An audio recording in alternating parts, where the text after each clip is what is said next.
Hello friends, চাওঁতে 2021 পাৰ হৈ গ'ল 2022 আহি গ'ল জানুৱাৰী মাহ চলি আছে মোৰ অলপ দেৰিয়ে হ'ল তথাপিতো মোৰ ফালৰ পৰা আপোনালোকক সকলোকে আন্তৰিক শুভেচ্ছা জ্ঞাপন কৰিছোঁ 2022 বৰ্ষ এই নতুন বছৰটো যাতে সকলোৰ কাৰণে ভাল হয় সকলোৰে মনৰ আশাবোৰ পূৰণ হয় আৰু সকলো যাতে আৰোগ্য হৈ থাকে তাকে মই ভগৱানৰ ওচৰত প্ৰাৰ্থনা জনাইছোঁ আৰু সকলোকে মই মোৰ ইউটিউব চেনেলত স্বাগতম জনাইছোঁ যিসকল দৰ্শক আছে যিসকল মোৰ ফ্ৰেণ্ডছ আছে মোৰ চেনেলটো চাই মোৰ ভিডিঅ'বোৰ চাই তেওঁলোকক অশেষ ধন্যবাদ জ্ঞাপন কৰিছোঁ আৰু যিসকলে নাই চোৱা এতিয়ালৈকে তেওঁলোককো মই অনুৰোধ কৰিছোঁ চাবলৈ আজি মই বিশেষ ভিডিঅ' এটি লৈ আহিছোঁ আপোনালোকৰ লগত শ্বেয়াৰ কৰোঁ বুলি ভাবিছোঁ আৰু যিহেতু মই যোৱা বহু বছৰৰ পৰা এটি ঘৰুৱা ৰিমেডি ব্যৱহাৰ কৰি আহিছোঁ মই ভাবিছোঁ আপোনালোককো কৈ দিওঁ বছৰটো যাতে সবৰে ভাল হয় কাৰোবাৰ যদি হয় সেই বিশেষ অসুবিধাটো তেতিয়াহ'লে ব্যৱহাৰ কৰিব পাৰিব তেতিয়াহ'লে ভিডিঅ'টো শেষলৈকে চাই থাকিব আপোনালোকে ওপৰৰ ফটোখন দেখিছেনে আমাৰ বহুতৰে চকুত এনেকৈ ফুলি যায় আজিনা হয় খুব বিষাই থাকে কেইবাদিনো থাকে কি লগাম কি নলগাম কি কৰিম এনেকুৱা হয় আৰু যিসকলৰ নহয় তেওঁলোকৰ যদি সন্তানৰো হৈছে বা হয় তেওঁলোকো ব্যৱহাৰ কৰিব পাৰিব একেবাৰে সহজ উপায় আছে ঘৰতে আমাৰ থকা বস্তুৰে আমি উপক্ৰম পাব পাৰোঁ মই আপোনালোকক দেখুৱাম এইটো হৈছে নহৰু দেখিছে নহৰু দেখি আছে একেবাৰে ঘৰতে আমি পাওঁ সকলোৰে ঘৰত থাকে জাষ্ট নহৰুটো আপোনালোকে বাকলিটো এৰুৱাই ল'ব বা এনেকৈ কৰি ভাঙি ল'ব এইটো মোৰ অলপ বেছি সৰু হ'ল নহৰুটো এইটো দেখিছে নহৰুটো এনেকৈ মই ভাঙি লৈছোঁ তাৰপিছত আপোনালোকে যিটো অংশত হয় চকুটো দেখিছে এনেকৈ ফুলা বা কাৰোবাৰ এনেকুৱা জেগাত হয় কাৰোবাৰ এনেকুৱা জেগাত হয় কাৰোবাৰ এনেকুৱাত মানে গোটেই কেতিয়াবা এনেকৈ হৈ ফুলি পেলাই যায় আপোনালোকে ফটোত দেখিছে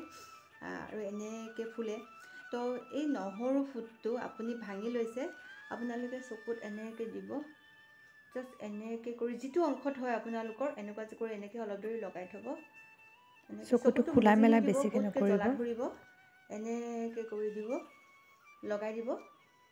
এনেকৈ কৰি ওপৰত লগালেতো আপোনালোকৰ জ্বলা নধৰে সেইকাৰণে আপোনালোকে এনেকৈ লগাই ৰাখিব পাৰিব এনেকৈ কৰি লগাব ৰসটো উলিয়াই ল'ব চেষ্টা কৰিব অলপ এনেকৈ কৰি হেঁচি ৰসটো অলপমান উলিয়াই ল'ব বা কাৰোবাৰ তলত হ'লে আপোনালোকে যিখিনি বিশেষকৈ এইখিনি অংশৰ পৰা ফুলি উঠে তো এই অংশখিনিত আপোনালোকে এনেকৈ কৰি পেলাই অলপমান দেৰি এনেকৈ লগাই থৈ দিব এনেকৈ কৰি পেলাই অলপমান দেৰি লগাই থৈ দিব এনেকৈ কৰি এই আপোনাৰ 2-3-4 ছেকেণ্ড বা 5 ছেকেণ্ড এনেকৈ লগাই আপুনি এনেকৈ মোহাৰি দিব কিন্তু চকুটো পুতুকৈ বন্ধ কৰি নিদিব জপাই নিদিব নহ'লে জ্বলা ধৰিব এনেকৈ আপুনি দেখিব বহুত কম সময়ৰ ভিতৰতে আপোনাৰ বিষটো কমি গৈছে এনেকৈ যদি আপুনি ৰাতিপুৱা এবাৰ কৰিলে আপোনাৰ ৰাতিপুৱা মানে এবাৰ কৰিলেতো বিষটো কমিয়ে যাব তেতিয়া আপুনি গধূলিমান আকৌ এবাৰ কৰি দিব পাৰিলে খোৱাৰ আগত এবাৰ কৰি দিব চাব আপোনাৰ এদিনতে ভাল হৈ গৈছে এইটো হৈছে মই আজি আপোনালোকক দিয়া একদম ঘৰুৱা ৰেমেডি যাৰ এনেকৈ আজিনা বেছিকৈ হৈ থাকে বা যাৰ নহয় কিন্তু হঠাৎ কেতিয়াবা হৈছে চাফাৰ কৰিছে তেওঁলোকে এনেকুৱা কৰিব পাৰে মই আজি যোৱা বহু বছৰ ধৰি বুলি ক'ব পাৰি মই বহুত সৰুৰ পৰাই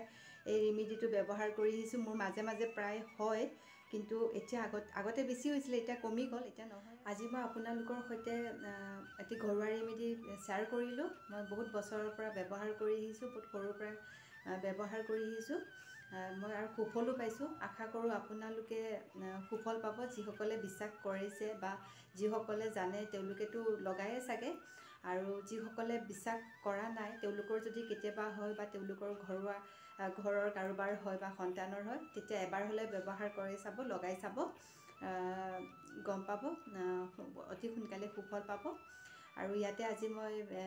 মোৰ এই ভিডিঅ'টো সামৰণি মাৰিছোঁ সকলোকে পুনৰ নৱবৰ্ষৰ শুভেচ্ছা জ্ঞাপন কৰিছোঁ আৰু আজিলৈ এৰিছোঁ ধন্যবাদ বাই বাই নমস্কাৰ